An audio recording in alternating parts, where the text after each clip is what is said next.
Assalamualaikum warahmatullahi wabarakatuh.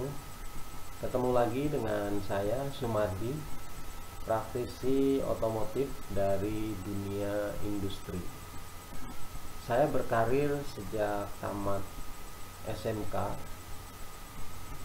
dari mulai Toyota teknisi, pro teknisi, dan master teknisi. Kemudian saya sempat menjadi kepala sekolah di industri untuk develop manpower yang ada di service. Itu dari sisi praktisi. Kemudian dari sisi akademi, saat sekarang saya sedang menempuh magister manajemen di Universitas Pendidikan Indonesia. Posisi saya bekerja saat sekarang adalah sebagai Service Operation Manager di salah satu perusahaan otomotif. Bapak dan Ibu guru, siswa-siswi SMK jurusan otomotif di seluruh tanah air Indonesia, pada kesempatan yang baik ini saya akan menyampaikan terkait dengan electronic fuel injection. Sejarah menyatakan bahwa perkembangan EV itu mulai dari tahun 1971 di Toyota di Jepang. Kemudian kendaraan-kendaraan yang menggunakan sistem ini mulai diekspor ke Indonesia pada tahun 1979. Pada prinsipnya, sistem EV ini adalah untuk mengatur injeksi bahan bakar secara elektronik. Nah, pada sistem EV ini terdiri dari 3 bagian. Bagian yang pertama adalah ECU, Electronic Control Unit, dan bagian kedua adalah sensor, sedangkan bagian ketiga adalah aktuator. Pada sistem EV ini terdapat intake air temperatur sensor yang berfungsi untuk mendeteksi temperatur udara. Kemudian ada throttle position sensor yang akan mendeteksi sudut pembukaan daripada throttle. Dan yang ketiga di sini ada water temperatur sensor untuk mendeteksi temperatur mesin. Kemudian dari aktuator di sini ada throttle body yang terdapat air flow meter, air valve, cold start injector, dan injektor itu sendiri. Bapak dan Ibu guru serta siswa-siswi yang ada di tanah air, kita akan coba bahas kerja dari sistem EV ini. Pada saat kendaraan mulai beroperasi, udara akan mengalir melalui air flow meter.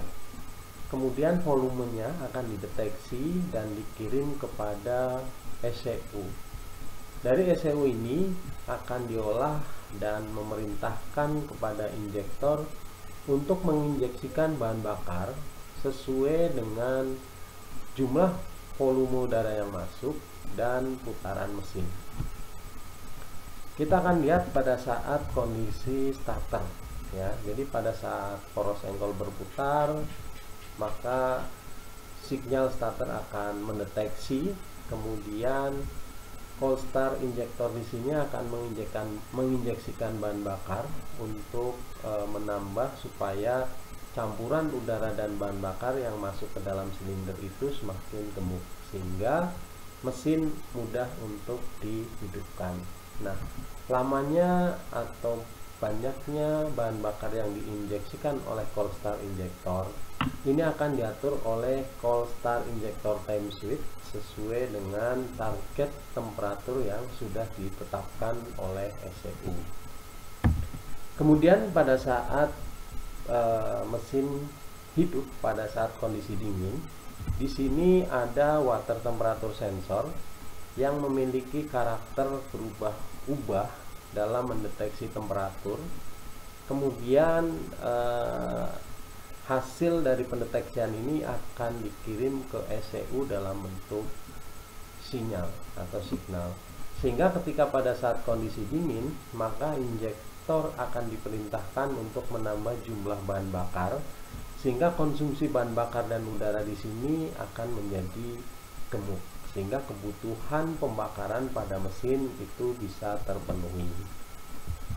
Kemudian yang berikutnya, pada saat akselerasi, kita tahu bahwa berat udara dan bahan bakar itu lebih berat bahan bakar. Nah, karena di sini bahan bakar pada sistem EV ini sudah dalam bentuk tekanan tinggi, sehingga jumlah bahan bakar yang diinjeksikan pada saat akselerasi itu tidak mengalami keterlambatan, sehingga kondisi campuran bahan bakar dan udara tetap sesuai dengan kebutuhan pada saat akselerasi. Nah, tentunya di sini informasi dari airflowmeter atau volume udara masuk akan dikirim ke ECU untuk menyesuaikan target berapa besar bahan bakar yang akan diinjeksikan. Kemudian pada saat dibutuhkan output power yang tinggi, ketika kita mengendarai kendaraan dengan konstan, maka campuran udara dan bahan bakar yang masuk itu pada posisi yang kurus, sehingga tidak mungkin akan mendapatkan output power yang tinggi. Untuk itu, maka throttle valve ini akan dibuka melalui pedal gas, sehingga jumlah volume udara yang masuk akan bertambah. Begitu pula dengan injeksi bahan bakar. ECU mendapatkan sinyal dari throttle position sensor untuk memberikan perintah injeksi bahan bakar yang lebih banyak. Dengan demikian, output power yang tinggi dapat diperoleh pada kondisi seperti ini. Nah, kita tahu bahwa beberapa proses kerja tadi yang saya sebutkan dapat disimpulkan bahwa keistimewaan EV nomor satunya adalah memungkinkan campuran yang homogen pada setiap silinder. Yang kedua, perbandingan bahan bakar dan udara dapat diperoleh pada semua tingkat putaran mesin. Kemudian yang ketiga, respon yang baik sesuai dengan pembukaan throttle. Dan yang keempat, koreksi campuran bahan bakar dan udara, kemudian kompensasi pada temperatur rendah, dan penghentian bahan bakar. Nah, penghentian bahan bakar ini digunakan ketika terjadi accident untuk mencegah terjadinya kebakaran pada kendaraan.